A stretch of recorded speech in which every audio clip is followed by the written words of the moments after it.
కూడి వచ్చిన మీ అందరికీ ప్రభువును రక్షకుడైన యేసుక్రీస్తు నామమున అందరికీ వందనాలు తెలియజేస్తున్నాను. చాలా మంచిది. గత వారం అంతా దేవుడు మనల్ని కృప చూపి తన కృప చేత మనల్ని కాపాడిన విధానాన్ని బట్టి స్తోత్రాలు చెల్లిస్తున్నాము, కృతజ్ఞతలు తెలుపుచున్నాము. నిజంగా దేవుడు మనకి మంచి ఆయుష్ను ఆరోగ్యాన్ని ఇచ్చినందుకు మనం ఎల్లప్పుడూ దేవునికి కృతజ్ఞులమై జీవించవలసిన అవసరత మనకెంతో ఉన్నది. ఈరోజు ఒక మంచి విషయాన్ని బైబిల్లో నుంచి మనం ధ్యానం చేద్దాం. ప్రియమైన దేవుని పిల్లలారా, దేవుని దగ్గరికి ఒక మనిషి రావాలి అని అంటే తన జీవితంలో ఏదన్నా బాధ కలగాలి అని అంటారు.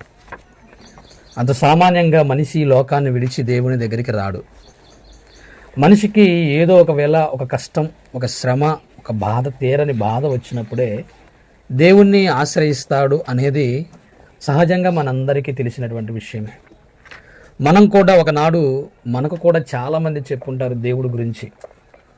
మీరు దేవుణ్ణి ఆశ్రయించండి, దేవుణ్ణి తెలుసుకోండి, దేవుడి దగ్గరికి రండి, దేవుడి మాటలు వినండి, మీ కష్టాలలో నుంచి కొంచెం విముక్తి కలుగుతుంది, మీకు ఆదరణ కలుగుతుంది, దేవుని కృప దొరుకుతుంది, దేవుని యొక్క శాంతి సమాధానాలు మీకు లభిస్తాయని ఎన్నోసార్లు ఎంతోమంది చెప్పినప్పుడు మనం పెడచెవిన పెట్టుంటాం. కానీ ఏదో ఒక సందర్భంలో మన జీవితంలో జరిగినటువంటి ఒక సంఘటన మనల్ని దేవుని వైపు మళ్ళించిందన్న సంగతి మనం ఆలోచించాలి.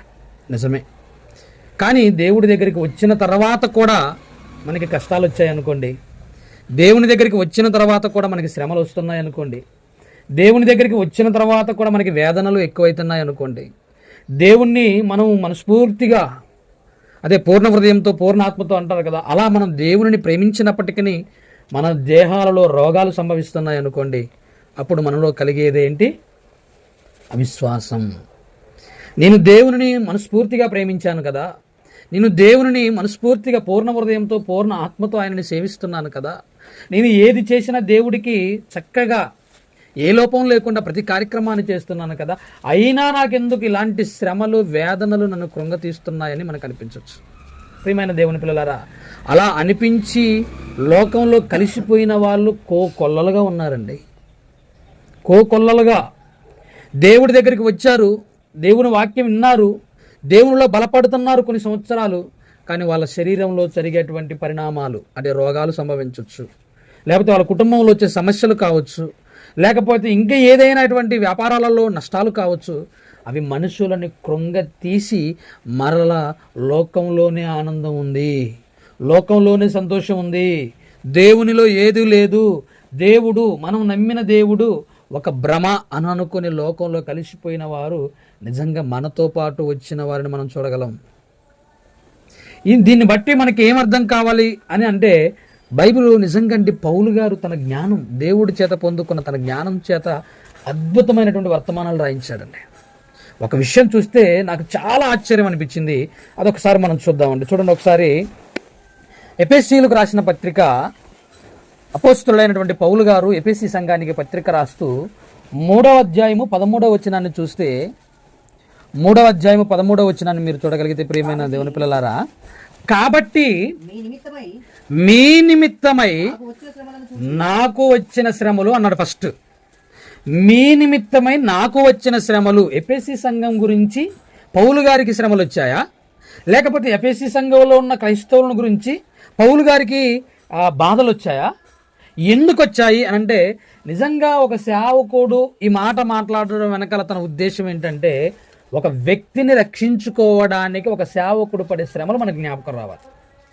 నిజంగా పౌలు గారి జీవితంలో మీరు చూస్తే ఆయన మాట్లాడుతూ కొన్ని సందర్భాలలో, నేను అనేక శ్రమలు అనుభవించాను, ఒకటి తక్కువ 40 దెబ్బలు నేను చాలా తిన్నాను అంటాడు. ఒకసారి మనం ఆయన శ్రమలను చూద్దాం. ఒకసారి మన కొరింథీయులకు రాసినటువంటి పత్రికను మనం చూడగలిగితే, కొరింథీయులకు రాసినటువంటి 2వ పత్రిక మనం జాగ్రత్తగా చూడగలిగితే, ప్రియమైన దేవుని పిల్లలారా, చూడండి ఏమంటాడు ఆయన తన శ్రమల గురించి మాట్లాడుతూ. కొరింథీ 2వ పత్రిక 11వ అధ్యాయం అనుకుంటాను బహుశా.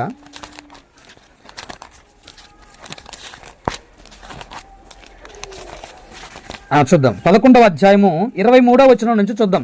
కొరింథీయులకు రాసినటువంటి 2వ పత్రిక 11వ అధ్యాయం 23వ వచనం నుంచి చూడగలిగితే, వారు క్రీస్తు పరిచారకుల వెర్రివాని వలె మాట్లాడుచున్నాను, నేనును మరి ఎక్కువగా క్రీస్తు పరిచారకుడును, మరీ విశేషముగా ప్రయాసపడి తిని. మీరు ఇక్కడ నుంచి చూస్తే 23వ వచనం నుంచి పౌలు గారికి కలిగినటువంటి శ్రమల గురించి మాట్లాడతారు. చదువుతున్నాను, మీరు జాగ్రత్తగా వినండి. మరి అనేక పర్యాయములు చెరసాలలో ఉంటిని అంటున్నాడు. చెరసాలలో ఎందుకు పోవాల్సి వచ్చింది పౌలు గారు? తన కోసమా? తనేమైనా సంపాదించుకునే విషయంలోనా? తనేమైనా ఆస్తులు కూడబెట్టుకునే విషయంలోనా? దేనికి పోవలసి వచ్చిందంటే వాక్యం ప్రకటించే విషయంలో. అప్పటికే ఉన్నటువంటి యూదులు క్రీస్తు వైపు మల్లుతున్నారని కొందరు మత పెద్దలైన వారు ఈ పౌలు గారి మీద కక్ష కట్టి తీసుకుని వెళ్ళి చెరసాలలో వేశారు. నువ్వు ఈ నామాన్ని బట్టి ప్రకటించొద్దని. వాళ్ళే కాదండి, విగ్రహారాధికులు, కంసాలి వాళ్ళందరూ కూడా, అర్తెమీదేవికి ఆరాధన చేస్తున్న వాళ్ళందరూ కూడా ఇలా జీవము గల దేవుని వైపు మల్లుతున్నారని వారి వ్యాపారం దెబ్బతింటుందని తీసుకెళ్లి చెరసాలలో వేయించారు. ఎవరి కోసం పౌలు గారు శ్రమ పడ్డావు అంటే మీ నిమిత్తమే అంటున్నాడు. ఫిలిప్పీ సంఘంలో ఏమంటున్నాడు? మీ నిమిత్తమే నీ శ్రమ పడుతున్నాను. ఎందుకు పడుతున్నావు అంటే మీకు వాక్యాన్ని ప్రకటించడానికి, మిమ్మల్ని స్థిరంగా నిలబెట్టడానికి, మిమ్మల్ని విశ్వాసంలో బలపరచడానికి, మిమ్మల్ని అవసరమైతే పరలోకానికి తీసుకుని వెళ్ళే బాధ్యత నా భుజస్కంధాల మీద వేసుకున్నాను అంటున్నాడండి. ఇంకా కిందకు వచ్చేసరికి అంటాడు ఏమని? అనేక పర్యాయములు చెరసాలలో ఉంటిని, అపరిమితముగా దెబ్బలు తింటిని, అనేక మారులు ప్రాణాపాయములలో ఉంటిని, యూదుల చేత 5 మారులు 1 తక్కువ 40 దెబ్బలు తింటిని, 3 బెత్తములతో కట్టబడితిని, ఒకసారి రాళ్లతో కట్టబడితిని, 3 ఓడ పగిలి శ్రమపడితిని, ఒక రాత్రింబవళ్ళు సముద్రములో గడిపితిని, అనేక పర్యాయములు ప్రయాణములలోను, నదుల వలనైన ఆపదలలోను, దొంగల వలనైన ఆపదలలోను, నా స్వజనులైన ఆపదలలోను, అన్యజనుల వలనైన ఆపదలలోను, పట్టణములలోను ఆపదలలోను, అరణ్యముల ఆపదలలోను, సముద్రముల ఆపదలోను, కపట సహోదరుల వలన ఆపదలోను, ప్రయాసముతోనూ కష్టముతోనూ, తరచుగా జాగరణముతోనూ, ఆకలి దప్పులతోనూ, తరచుగా ఉపవాసముతోనూ, చలితోనూ, దిగంబరత్వంతోనూ ఉంటిని. ఇంకను చెప్పవలసినవి అనేకములున్నవి, ఇవియుగాక సంఘములన్నింటిని గూర్చి చింతయు కలదు. ఈ భారము దినదినము నాకు కలుగుచున్నది. దినదినమా? పౌలు గారు ఇలాంటి శ్రమలను ఒక్కరోజు అతనికి సంభవించి ఆగినవి కాదు. తనకు దేవుడిచ్చిన ఆయుష్కాలంలో, తనకు దేవుడు సేవను అప్పగించిన దినములలో తాను అనుభవించినటువంటి కష్టాలండి. వాటి వలన మిగతా వారికి ఏమంటున్నాడు? మీ వలన వచ్చాయంటున్నాడు. నిజంగండి, పౌలు గారు అదే ఒకవేళ క్రైస్తవ్యంలోనికి రాకపోతే అతని జీవితం ఎలా ఉంటుందో తెలుసా అండి? అతని జీవితం ఎంత బాగుందో తెలుసా? లోకానుసారంగా అయితే అతడు యూదా మత ప్రవిష్టలలో ఒకటిగా ఎంచబడ్డాడు. గమలీయేలు దగ్గర నేర్చుకున్న వాక్యానికి అతని వంటి వాడు కూడా ఎవరూ లేడని ఉన్నదండి. నాలాగా భక్తి చేసిన వాడు లేడని ఆయనే చెప్తాడు. ఇక ఇతను అడిగితే ప్రభుత్వాలు సైతం అరెస్ట్ వారెంట్లు ఇచ్చారంటే ఆలోచించండి. హింసించడానికి కూడా పర్మిషన్ ప్రభుత్వం ఇచ్చిందంటే ఆలోచించండి. మత పెద్దలు కూడా అతని అంగీకారానికి ఒప్పుకున్నారంటే అతడు ఎలాంటి వాడై ఉంటాడో ఒకసారి ఆలోచించండి. కానీ అలాంటి పరిస్థితుల్లో నుంచి తన జీవితం తారుమారైపోయింది. క్రైస్తవ్యంలోకి వచ్చిన తర్వాత అతడు ఒక సేవకుడిగా నిలబడిన తర్వాత తనకున్నటువంటి శ్రమల గురించి మాట్లాడుతున్నాడండి. ఏమన్నా తెలుసా? ఫిలిప్పీ సంఘంతో మీ వలన నాకు కలిగిన శ్రమలను బట్టి ఏం చేద్దంటున్నాడు? చదవండి ఇప్పుడు, క్షమించండి. ఎపిసి పత్రికను మీరు చూడగలిగితే, ఎపిసి పత్రిక శ్రమలను చూచి మీరు అధైర్యపడవద్దని వేడుకొనుచున్నాను, అవి మీకు ఏంటి? పౌలు గారికి ఎపేసి వాళ్ళ ద్వారా వచ్చినటువంటి శ్రమలు మళ్ళా వారికే ఏమన్నాయట? మహిమకరముల. ఎలా మనం నమ్మాలండి? మనం ఎలా నమ్మాలి చెప్పండి? ప్రియమైన దేవుని పిల్లలారా, మీరు ఒక్కసారి ఆలోచన చేయగలిగితే, ఒక సేవకునికి విశ్వాసులను రక్షించే విషయంలో ఎప్పుడైనా శ్రమలు కానీ, కష్టాలు కానీ, కన్నీళ్లు కానీ ఎదురయ్యాయి అంటే ఆ కష్టాలని, ఆ కన్నీళ్లను చూస్తున్నటువంటి సంఘానికి మహిమ అంటున్నాడు. ఆ విశ్వాసులకి మహిమకరములు అంటున్నాడు. ఇది ఎలా సాధ్యం? ఇప్పుడు ఎగ్జాంపుల్ కాసేపు అనుకుందాండి. మీ ద్వారా నాకు శ్రమలు వచ్చాయి అనుకోండి, మీ ద్వారానే నాకు కష్టాలు వచ్చాయి అనుకుందాం, మీ ద్వారానే నాకు ఇబ్బందులు వచ్చాయి అనుకుందాం. నాకు వచ్చిన ఇబ్బందులు మీకెలా మేలవుతాయి? మీకెలా మహిమకరములుగా మారిపోతాయి? ఇప్పుడు ఒకసారి ఎంత విచిత్రంగా ఉంది చూడండి. నాకు శ్రమలు వస్తే నాకు మహిమ, ఒకవేళ ఓపికగా ఉంటే. నా శ్రమలలో నేను భక్తిగా ఉంటే నాకు మహిమ వస్తుంది. కానీ మీకు ఎలా వస్తుంది అంటే, నాకు కలిగిన శ్రమలలో నేను నిలబడిన స్టాండర్డ్ని బట్టి మీరు చూచి నిలబడాలి. అది మీకు మహిమ. మీరు ఎప్పుడైతే పడిపోకుండా, మీకు కూడా వస్తాయి శ్రమలు.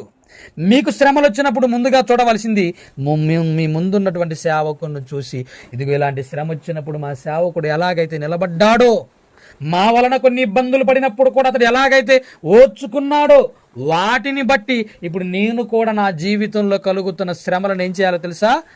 ఓపికతో భరించాలి. అప్పుడు నీకు మహిమగా మారుతాయి అవి. ఇది ఎలా మనం నమ్మాలి? బైబిల్లో ఎవరికైనా ఎలాంటివి వచ్చావంటే ఎందుకు రాలేదండి? కొన్ని సందర్భాలను మనం చూద్దాం.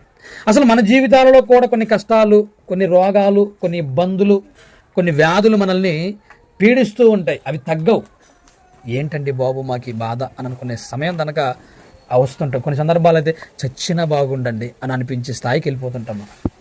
ఏమండి ఎందుకు వస్తాయో తెలుసు ఎప్పుడైనా మనకి? కొంచెం ముందుకెళ్ళి మనం చూస్తే యాకోబు పత్రిక 1వ అధ్యాయము 2 నుంచి 3, 4 వచనాలను మనం చూసుకుందామండి. యాకోబు పత్రిక 1వ అధ్యాయము 2వ వచనం నుంచి చూద్దాం. చదవండి ఒకసారి. నా సహోదరులారా, మీ విశ్వాసమునకు కలుగు పరీక్ష మీకు ఓర్పు పుట్టిస్తుంది. మీ విశ్వాసానికి కూడా దేవుడు పరీక్ష పెట్టాలనుకుంటున్నాడా? అవును. మీ విశ్వాసానికి కూడా పరీక్ష జరుగుతుందా అంటే జరుగుతుంది. నేను చాలా విశ్వాసురాలనండి, చాలా విశ్వాసినండి. నిజంగా నా విశ్వాసం ఎంత గొప్పది అంటే పౌలు గారు అంటాడు తన జీవితంలో కొరింథీ పత్రికలో 13వ అధ్యాయంలో మాట్లాడుతూ, కొండలను పెకలింపగలిగిన విశ్వాసము గలవాడనైనను అంటాడు. అంటే అతను ప్రార్థన చేస్తే విశ్వాసంతో కొండలు కూడా పెకలించబడతాయట. అయినా నాకు కూడా పరీక్ష జరిగింది. అర్థమవుతుంది ఇప్పుడు మీకు? ఆయన జీవితంలో కూడా పరీక్ష జరిగిందంటే ఎంత విచిత్రం చూడండి. ఎందుకు జరిగిందంటే ఇక్కడ యాకోబు గారు అంటున్నారు, సహోదరులారా, మీ విశ్వాసమునకు కలుగు పరీక్ష మీకు ఓర్పును పుట్టిస్తుంది. అసలు నువ్వేంటో బయటపడేస్తుంది. నీ విశ్వాసానికి కలుగుతుంది పరీక్ష. కొన్ని సందర్భాలలో అండి మన గురించి తెలిసినటువంటి విశ్వాసులు కూడా మన మీద దాడి చేయడానికి వస్తుంటారు. తెలుసా? కొంతమంది మాటలతో దాడి చేస్తారు, కొంతమంది చేతలతో దాడి చేస్తుంటారు, కొంతమంది లేని వాటిని పుట్టిస్తుంటారు. అప్పుడు నీకేం కలగాలి? నీ విశ్వాసం నా విశ్వాసానికి పరీక్ష. ఈ పరీక్ష వలన ఏం కలగాలి అంటే ఓర్పు కలగాలే తప్ప, ఓపిక కలగాలే తప్ప ఇంకేది కాదండి. మీ విశ్వాసమునకు కలుగు పరీక్ష వలన ఓర్పును పుట్టించునని ఎరిగి మీరు నానా విధములైనటువంటి శోధనలో పడినప్పుడు అది మీరు ఎప్పుడైనా ఏం చేయాలో తెలుసా? బాధపడాల్సిన సమయం కాదు, అది మహా ఆనందమని ఎంచుకొనుడి. ఎప్పుడైనా ఎంచుకున్నారండి మీకు అలాంటి శ్రమలు వచ్చినప్పుడు? ఎప్పుడైనా మన జీవితంలో కష్టాలు వచ్చినప్పుడు, ఎప్పుడైనా శ్రమలు ఎదురైనప్పుడు, ఎప్పుడైనా మనకు తెలిసిన వాళ్ళే మనల్ని అవమానపరిచినప్పుడు, మనం బాగా నమ్మిన వారే మనల్ని మోసం చేసినప్పుడు, లేకపోతే మన మీద మన సహోదరులు అనుకున్నప్పుడు దాడి చేసినప్పుడు మీకు ఎప్పుడైనా అనిపించిందా ఇది మహా ఆనందం అని? శ్రమపడి కాదు, తప్పు చేసి కాదు, మన ఓపికని పరీక్షించడానికి జరుగుతున్నవి.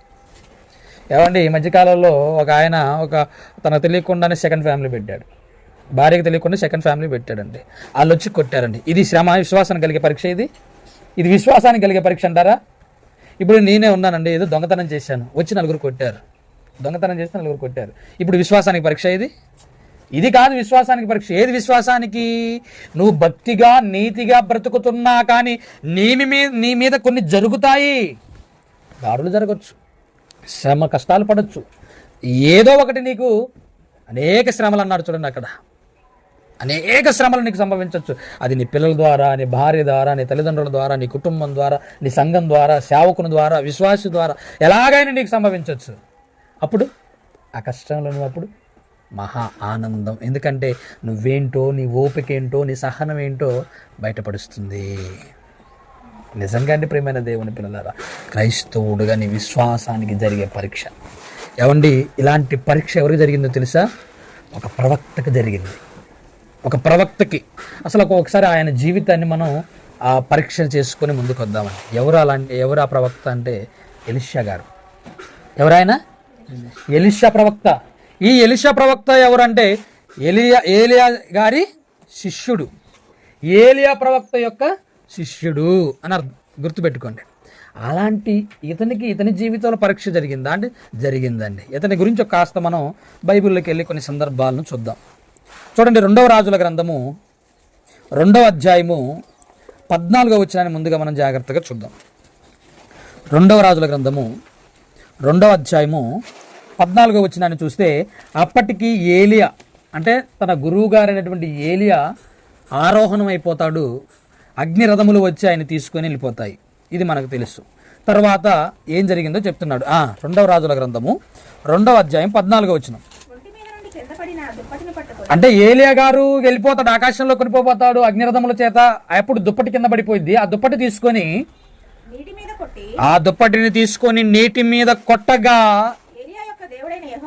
ఏలియా యొక్క దేవుడైన యెహోవా అతడు ఆ దుప్పటితో నీటిని కొట్టగా అది ఇటు అటు విడిపోయినందున ఎలీషా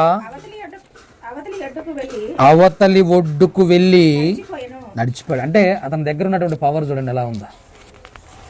ఏలియా వాడిన దుప్పటిని తీసుకొని, ఏలియా ఒక దేవుడు ఇక్కడ ఉన్నాడు అనుకొని ఆ దుప్పటిని తీసుకొని నీటి మీద కొట్టగానే నీరు ఏమైపోయింది? 2 పాయలు అయిపోయింది. అంటే తన పవర్ ఏంటి అర్థమవుతుంది ఇప్పుడు మీకు. ఇంకా కొంచెం ముందుకు వెళ్దామండి. ఇంకా కొంచెం ముందుకు వెళ్తే 2వ రాజుల గ్రంథం, అదే 2వ రాజుల గ్రంథము 4వ అధ్యాయము 1వ వచనం నుంచి 7వ వచనం వరకు చూద్దాం. 2వ రాజుల గ్రంథము 4వ అధ్యాయము 1వ వచనం నుంచి 7వ వచనం వరకు చూస్తే, అంతటా ప్రవక్తల శిష్యులలో ఒకని భార్య నీ దాసుడైన నా పెనిమిటి చనిపోయిను. అతడు యెహోవా యందు భక్తి గలవాడై ఉండినని నీకు తెలిసే ఉన్నది. ఇప్పుడు అప్పులవాడు అంటే ఆయన బ్రతికున్నప్పుడు శిష్యరికం చేసేటప్పుడు ఆయన దగ్గర భక్తిగా ఉన్నప్పుడు కొన్ని అప్పులు చేసుకున్నాడు. అది ఎందుకు చేసుకున్నాడు? సేవ కోసం చేశాడు, కుటుంబం కోసం చేశాడు, మొత్తానికైతే చేశాడు. అప్పులవాడు నా 2 కుమారులను తనకు దాసులుగా ఉండటకై వారిని పట్టుకొని పోవుటికై వచ్చి ఉన్నాడని ఎలీషాకు మొరపెట్టగా, అయ్యా నన్ను ఏం చేయమంటావు? నాకు 2 కుమారులే ఉన్నారు. వాళ్ళిద్దరిని కూడా ఇప్పుడు ఏం చేస్తున్నాడు? ఆస్తి కింద జప్తు చేసుకుంటున్నాడు. ఎవరిని? అప్పుల కింద జప్తు చేసుకుంటున్నాడు. ఎవరిని? పిల్లల్ని.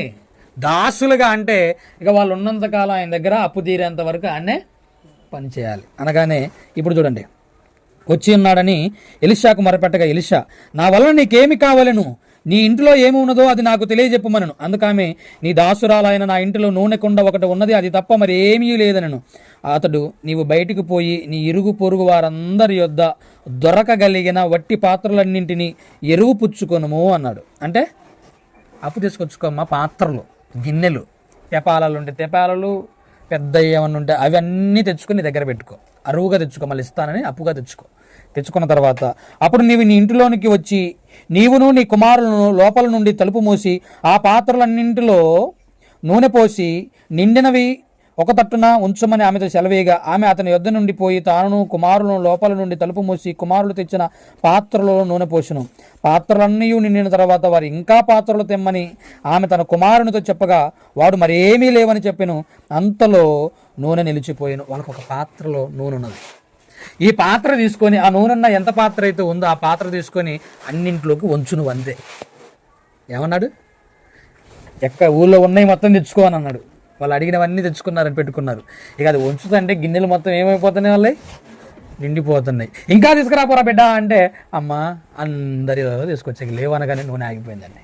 తర్వాత ఆమె దైవజనుడైన అతని యొద్దకు వచ్చి సంగతి తెలియచెప్పగా అతడు, నీవు పోయి ఆ నూనెను అమ్మి నీ అప్పు తీర్చి మిగిలిన దానితో నీవును నీ పిల్లలను బ్రతకమని ఆమెతో చెప్పాను.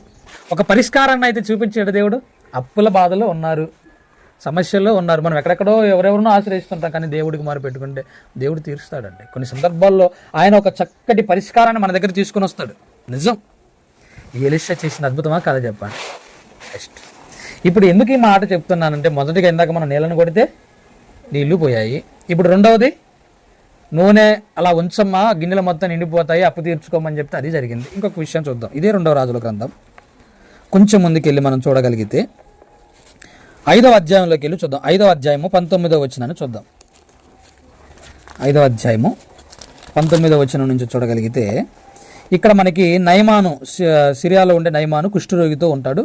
అతడికి బాగు కావడానికి వస్తాడు. సరే, దానికన్నా ముందు నుంచి చూద్దాం, బాగుంటుంది. 13వ వచనం 5వ అధ్యాయము 10వ వచనం నుంచి చూద్దాం. 9 నుంచి, నయమాను గుర్రముతోనూ రథముతోనూ వచ్చి ఎలీషా ఇంటి ద్వారమును ముందర నిలిచి ఉండగా, ఎలీషా, నీవు యొర్దాను నదికి పోయి 7 మార్లు స్నానం చేయమన్నాడు. ఎందుకు చేయమంటున్నాడు? అసలుకి ఈ నయమానికి కుష్ఠరోగం ఉందండి. 3వ వచనంలో కనబడుతుంటుంది. 5వ అధ్యాయం 3వ వచనంలో, అది షోమ్రోన్లో ఉన్న ప్రవక్త దగ్గర నా ఏలినవాడు ఉండవాలని నేను ఎంతో కోరుచున్నాను. అతడు నా ఏలినవానికి కలిగిన కుష్ఠరోగము బాగు చేయునని చెప్తున్నాడు. ఎందుకంటే అతడు కుష్ఠరోగి. 1వ వచనంలో కనబడుతుంది. సిరియా రాజు సైన్యాధిపతి అయినను నయమానను ఒకడుండెను. అతని చేత యెహోవాయే సిరియా దేశమునకు జయము కలగజేసి ఉండెను గనుక అతడు తన యజమానుని దృష్టికి గనుడై దయ పొందిన వాడాయను. అతడు మహాపరాక్రమశాలి అయి ఉండెను గాని అతడు కుష్ఠరోగి. ఇలాంటి కుష్ఠరోగి ఆ ప్రదేశంలో ఉన్నప్పుడు ఒక ఆవిడ ఈ దేశంలో నుంచి షోమ్రోను పట్టణంలో నుంచి బానిసగా తీసుకోకపోతే చిన్నదంటుంది అనమాట. కుష్ఠరోగాన్ని చూసి మా ఏరియాలో మేము ఉన్న స్థలాలలో ఒక ప్రవక్త ఉన్నాడు, అతడు బాగు చేస్తాడని చెప్పగానే ఇతడు వెళ్ళిపోయి అక్కడ నిలబడ్డాడు అనమాట. అక్కడ 9వ వచనంలో నిలిచి ఉండగా ఎలీషా, నీవు యొర్దాను నదికి పోయి 7 మార్లు స్నానం చేయమంటున్నాడు. నీకు కలిగినటువంటి కుష్ఠరోగం ఏదైతే ఉందో అది నువ్వు యొర్దాను నది లేకపోతే 7 మార్లు స్నానం చేస్తే నీకు శుద్ధి అయిపోద్ది అని చెప్తే, ఇలాంటి నదులు మా కాళ్ళు లేవా అని బెర్రగీసుకుంటాడు. మళ్ళీ కొంతమందికి తగ్గదు కదా, కొంతమందికి ఏమంటారు దాన్ని, ఈగో హట్ అయిపోయింది అనమాట. ఏంటండి నువ్వేదో బాగు చేద్దామని నేనే అనుకుంటే ఆ తర్వాత అంటాడు చూడండి ఏమంటాడు, నా యుద్ధకు నిలిచిన ఆ దేవుడైన యెహోవా నామమును బట్టి తన చెయ్యి రోగముగా ఉన్న స్థలము మీద ఆడించి కుష్ఠరోగము మాన్పునని నేను అనుకుంటుని. ఈయన దగ్గరకు వస్తే ఏనండి ఆడికి పోయి స్నానం చేయమంటున్నాడు, 7 మార్లు మునగాలట. నేనేమనుకొని వచ్చానో తెలుసా, నాకు కుష్టి ఎక్కడైతే ఉందో అక్కడ చేయబట్టి ప్రార్థన చేసి మంచిగా నూనె రాసి నయం చేస్తారేమని అనుకోండి. ఇదేం విచిత్రమైన మాట అని అంటే, అప్పుడు దమస్కు నదులైన అబనాయును ఫర్ఫారును ఇశ్రాయేలు దేశంలో నదులన్నింటికంటే శ్రేష్టమైనవి కావా, వాటిలో స్నానం చేసి శుద్ధి నొందలేనా అని అనుకొని రౌద్రుడై తిరిగి వెళ్ళిపోయాను. ఏమండి ఏం చెప్పాడండి, కష్టమైన పని చెప్పాడా, స్నానం చేయమని చెప్పాడా? నువ్వు మట్టి మోసుకోనరా, లేకపోతే పలానా పసరు తీసుకోనరా, లేకపోతే పలానా దగ్గరికి వెళ్ళి ఇది చెయ్యి అది చెయ్యి, కత్తితో ఆ పుండును కొయ్యి తర్వాత చేతను ఏమన్నా అన్నాడా అండి? ఏమన్నాడు చెప్పండి? నువ్వు వెళ్ళి స్నానం చేయండి. కొంతమందికి స్నానం చేయమన్నా చిరాకే అండి. స్నానం చేయమని చెప్పామనుకోండి ఒళ్ళు మండిపోతుంది కొంతమందికి. చేసిన దానికి ఆగవా, ఒరే బాబు మన ఒళ్ళు బాగలేకనే చెప్తుంటారు. మా ఊళ్ళో ఒకడు ఉన్నాళ్ళేండి, వాడికి స్నానం చేయండి అని చెప్పాలి, గుర్తు చేయాలి, లేకపోతే చేయడు. 2 రోజులైనా ఉంటాడు, 3 రోజులైనా ఉంటాడు. ఏమైంది, వాడి చెమట వాసన వాడికి సుగంధపు వాసన లాగానే పెత్తంటుంది. దాన్ని ఎవరు పోగొట్టుకుంటారు చెప్పండి? ఏమండి మళ్ళీ ఈయనకంట రౌద్రుడై అంటే అర్థం బీపీ పీక్ స్టేజ్లోకి వచ్చేసింది. ఇక అసలు ఈ ప్రవక్త వద్దు, ఇతను చేసే స్వస్థత వద్దని తిరిగి వెళ్ళిపోతుంటే అయితే అతని దాసులలో ఒకడు వచ్చి, నాయన ఆ ప్రవక్త ఏదైనా ఒక గొప్ప కార్యము చేయమని నియమించిన ఎడల నీవు చేయకుందువా? అంటే ఏదన్నా నీవు పరాక్రమశాలివి కదా, ఏదన్నా గొప్ప కార్యం చేయవంటే నువ్వు చేయకుండా ఉంటావా? అయితే స్నానము చేసి శుద్ధుడవు కమ్మన మాట దానికంటే మేలు కదా అని చెప్పినప్పుడు ఏది మీరు అప్పుడు చేయడం? దాసుడు వచ్చి సలహా ఇస్తున్నాడు, నిన్ను పెద్ద పని చేయమంటాం కష్టమా, స్నానం చేయడం అంటాం కష్టమా? ఏది మంచిది, సులువైంది నువ్వే చెప్పు. స్నానం చేసి శుద్ధుడు కమ్మన్నది ఎంత ఈజీగా ఉంది అనగానే అప్పుడు ఆలోచించి అతడు పోయి దైవజనుడు చెప్పినట్టు యొర్దాను నదిలో 7 మార్లు మునగగా అతడు దేహము పసిపిల్ల దేహము వల్లే నై అతడు శుద్ధుడాయను, బాగుపడ్డాడు. వచ్చి క్షమాపణ కోరుకున్న తర్వాత ఇది మీకు జరిగింది ఈ సిచ్యువేషన్ చెప్పాను. ఇప్పుడు చాలా ఉన్నాయి అతని జీవితంలో ఎలీషా గారు చేసినటువంటి అద్భుతాలు చాలా ఉన్నప్పటికీ ఇవి చెప్పాను. ఇప్పుడు ఎలీషా గారికి ఒక పరీక్ష. ఎలాంటి పరీక్ష తెలుసా? చూద్దాం. ఇప్పుడు 2వ రాజుల గ్రంథము 13వ అధ్యాయము 14వ వచనాన్ని చూద్దాం. 2వ రాజుల గ్రంథము 13వ అధ్యాయము 14వ వచనాన్ని మీరు చూడగలిగితే ప్రియమైన దేవుని పిల్లలారా, అంతటా ఎలీషా అదేంటి అద్భుతాలు చేసిన వాడు కదా, తన మాటతోటే, కేవలం మాటే, తన మాట చేతనే అద్భుతాలు చేసి, తన మాట చెప్తే నూనెంత కూడా పాత్రలు నిండిపోయింది, తన దుప్పటిని కొడితే పాయలైపోయింది, కుష్ఠరోగిని శుద్ధుడు కాడ స్నానం చేసింటే అయిపోయింది. అలాంటి వ్యక్తికి ఏమొచ్చిందట? మరణకరమైన రోగము. తన రోగాన్ని తను బాగు చేసుకోలేడా? ఆలోచించండి ఒకసారి. కానీ ఇందాక మీకు చెప్పాను, ఏం చెప్పాను ఇందాక మనం ఒక మాట చదువుకున్న ఎఫెసీ పత్రికలో ఏమని, నాకు కలిగినటువంటి శ్రమల వలన మీరు అధైర్యపడవద్దు, నాకు కలిగిన శ్రమలు ఏవైతే ఉన్నాయో అవి మీకు మేలే. ఇప్పుడు ఈ ప్రవక్త ద్వారా ఎందరో మేలు పొందుకున్నారు, కానీ ప్రవక్త జీవితంలో ఏమైపోయింది? ఇప్పుడు ప్రవక్త జీవితం మరణకరమైనటువంటి రోగము సంభవించి ఏమైపోయిందండి? చదవండి, మరలా చదవండి. అంతటా ఎలీషా మరణకరమైన రోగము చేత పీడితుడై ఉండగా అంటే అర్థం ఆ రోగం పోయేది కాదు, చచ్చేంత వరకు ఉండేది. పీడితుడే అంటే అది పిండేస్తుంది ఆ జీవితాన్ని, ఆయన జీవితాన్ని వదిలేది కాదు. ఇక అతని చావుతోటే ఆ రోగం పోతుంది అంతే. ఏమండి ఇప్పుడు ఎలీషా ఏమనుకోవాలి చెప్పండి? ఇప్పుడు వాస్తవానికి చెప్పాలి, మీరే ఆ సిచ్యువేషన్లో ఉంటే మీరేం చేస్తారు చెప్పండి? నువ్వు నేను ఆ సిచ్యువేషన్లో ఉన్నావు అనుకో, నేను ప్రార్థన చేస్తే అద్భుతాలు జరిగినప్పుడు, నేను ప్రార్థన చేస్తే స్వస్థతలు జరిగినప్పుడు నాకే ఇలాంటి బలహీనత వచ్చిందంటే దేవుడు నా పక్షాన లేడు, నన్ను విడిచిపెట్టిపోయాడు, ఇంకెందుకు ఆ దేవుడు అనుకుని అనేవాళ్ళు లేరా? ఎందుకు లేరు? అంటారు. కానీ అది నీ విశ్వాసానికి కలుగుతున్న పరీక్షను అనుకోమంటున్నాడు దేవుడు. ఏమంటే నిజంగా ఎలీషాకు కలిగినటువంటి ఆ మరణకరమైనటువంటి రోగము మనకేమైనా ఉపయోగంగా ఉందా అంటే ఎందుకు లేదు?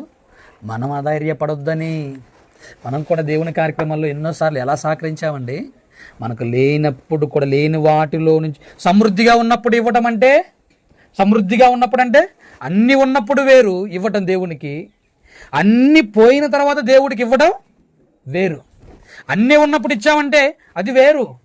ఏది లేనప్పుడు కూడా దేవుడి కార్యక్రమాలకి మనం ఇస్తున్నాం, సహకరిస్తున్నామంటే అది ఎలా ఉంటుంది ఒకసారి ఆలోచించండి. ఎలీషా గారి జీవితంలో అదే జరుగుతుంది.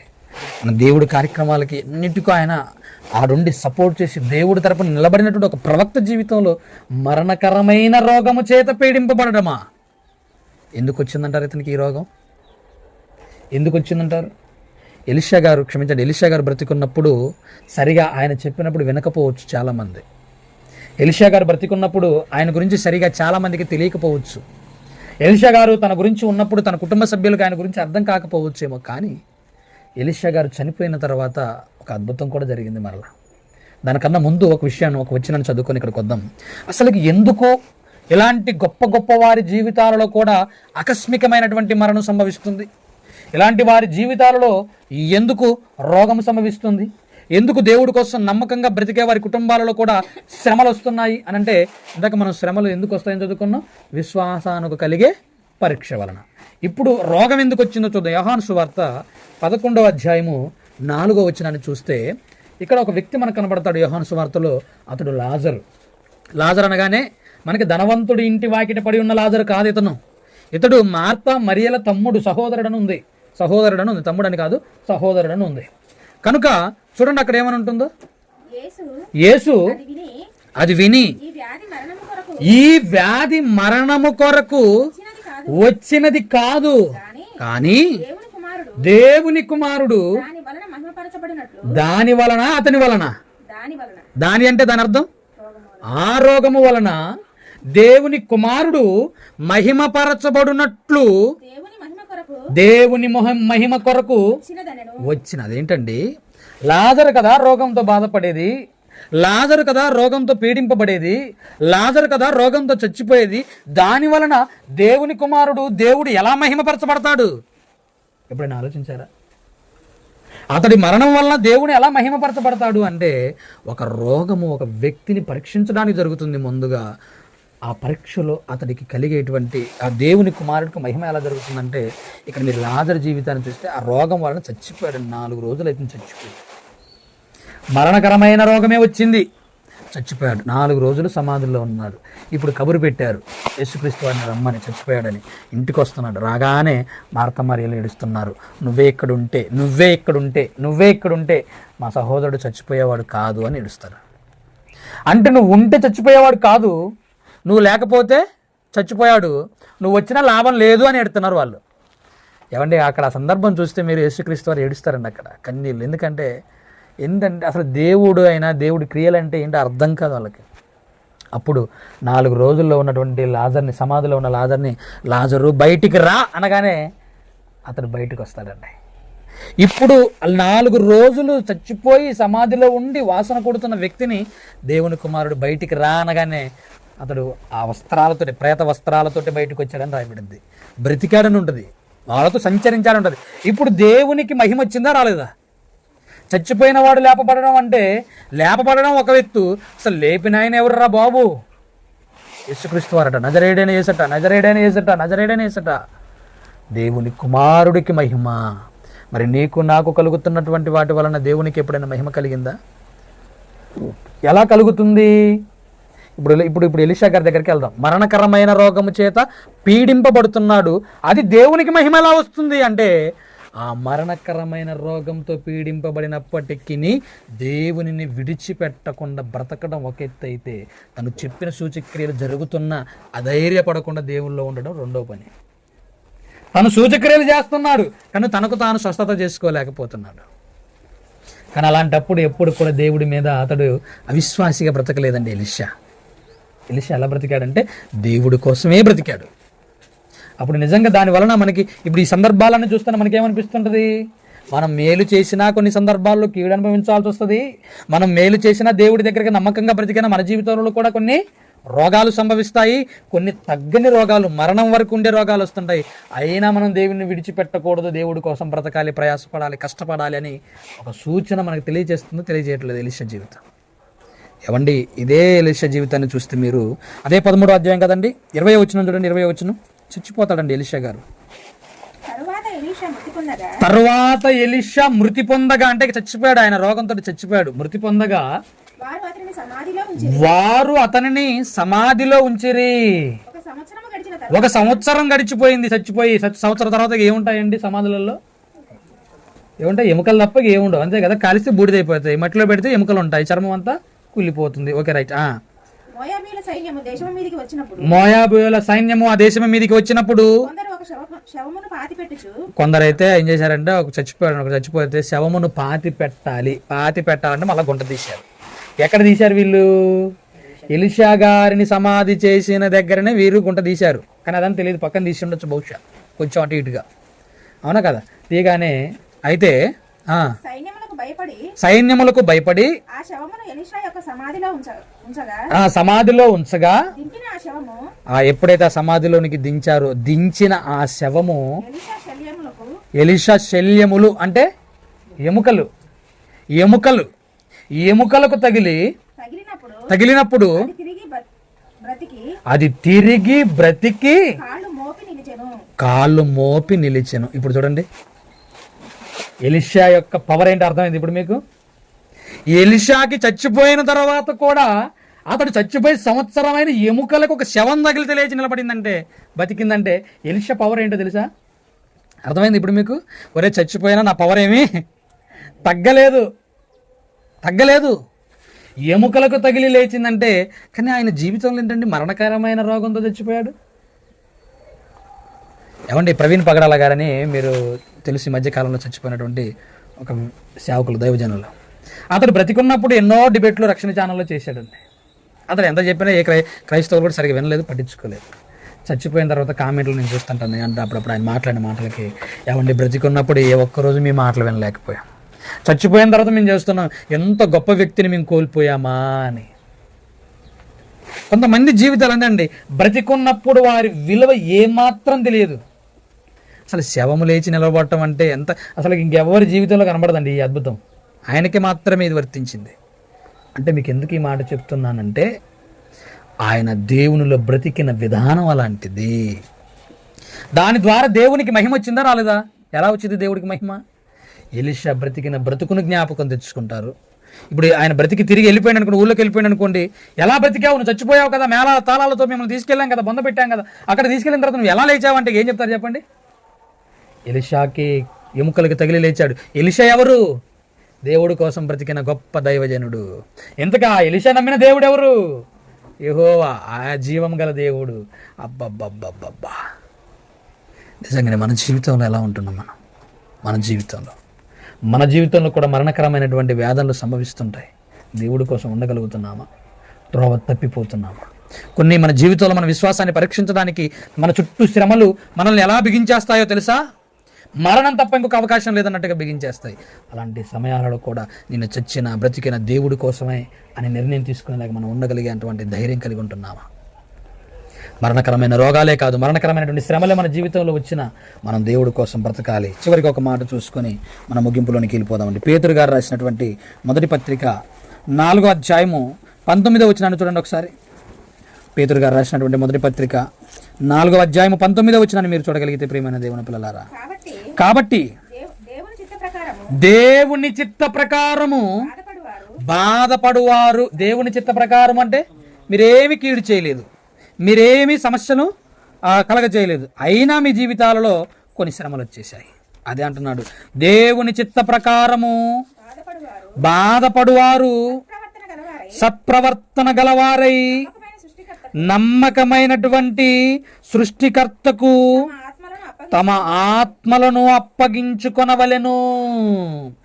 దేవుని చిత్తానుసారముగా బాధపడువారు. దేవుని చిత్తము వలనే రోగాలు సంభవించాయి. దేవుని చిత్తానుసారంగానే మేలు చేసిన కీడులు సంభవించాయి. దేవుని చిత్తానుసారంగా జరుగుతున్నటువంటి వాటిలలో నువ్వేం చేయాలో తెలుసా? నీకు కలుగుతున్నటువంటి వాటిలలో నమ్మకమైనటువంటి సృష్టికర్త ఉన్నాడు, ఆయనకి నీ ఆత్మను అప్పగించుకోవాలి. అది నీకు కలిగేటువంటి పరీక్ష. నీ మరణం ఏమనాలో తెలుసా? లాస్ట్కి నీ ఎండింగ్ ఎలా ఉండాలో తెలుసా? దేవా, నీ కోసమే చేశాను, నీ కోసమే, నీ పిల్లల కోసమే. పౌలు గారు అది అంటున్నాడు, నాకు కలిగిన దెబ్బలు, నాకు కలిగిన శ్రమలు మీకు ఎలా మేలవుతాయంటే మీకోసం చేసినప్పటికీ అది నాకు మేలు, మీరు బలపడడానికి మేలు. నీ దేవుడైనటువంటి ఆయన నమ్మకమైన వాడు. ఆ నమ్మకమైనటువంటి సృష్టికర్తకు నీ ఆత్మని నమ్మకంగా అప్పగించుకుంటావండి. ఈ మధ్యకాలంలో శ్రమలు వచ్చాయని తప్పిపోయి లోకంలో కలిసిపోయి దేవుడి గురించి చెప్తే వినని వాళ్ళు ఎంతమంది ఉన్నారో తెలుసండి. బాగు చేసేయాలే దేవుడు మమ్మల్ని అంటున్నారు ఆవిడ. దేవుడి దగ్గరికి వస్తే మాకు బాగు చేసేయాలే, ఇంకొకసారి ఆయన గురించి చెప్పమాకు. ఈ మధ్యకాలంలో కొత్తగా ఒక కుటుంబం వచ్చిందండి దేవుడి దగ్గర, మా దగ్గరికి ప్రార్థనకి. ఎందుకు వచ్చావయ్యా నువ్వు ప్రార్థనకి అంటే, మా పాపకి ఫిడ్స్లు వస్తున్నాయండి, వ్యాధి, అదొక బాధ, సమస్య, మేము తట్టుకోలేకపోతున్నామయ్యా, మీరు మా ఇంటికి రావాలి, ప్రార్థన చేయాలి. అదే ప్రార్థనకి చేశాము, హాస్పిటల్కి వెళ్ళాలి, మీరు మందులు వాడాలి, వాటితో పాటు దేవుడి మీద కూడా విశ్వాసం ఉంచాలి. ఓకే అండి అని అన్నారు. ఇక కొంతకాలం పాప మంచిగా ఉందండి. ఇక దేవుడి గురించి చెప్పామనుకోండి, తేరట్లేదండి బాబు, మాకు అస్సలకే తేరట్లేదు. ఎప్పుడన్నా అడిగామండి ప్రార్థనకు రావచ్చు కన్నా అని అన్నాం అనుకోండి, వద్దాం అనుకున్నాను కానీ పని. నీకు వచ్చిన వ్యాధి దేవుని మహిమ కోసమేనా? ఒకవేళ వ్యాధి వచ్చినా ఆ వ్యాధితో దేవుని మహిమపరిచే వాళ్ళుగా ఉంటున్నారా? అసలు నీ బ్రతికే కాదు, నీ చావు కూడా దేవుణ్ణి మహిమపరచాలి. అలా బ్రతికినప్పుడే నీవు నీ ఆత్మను నమ్మకమైన సృష్టికర్తకి నువ్వు అప్పగించిన వాడవవుతావు. కళ్ళు మూసుకోండి, చిన్న ప్రార్థన చేసుకోండి.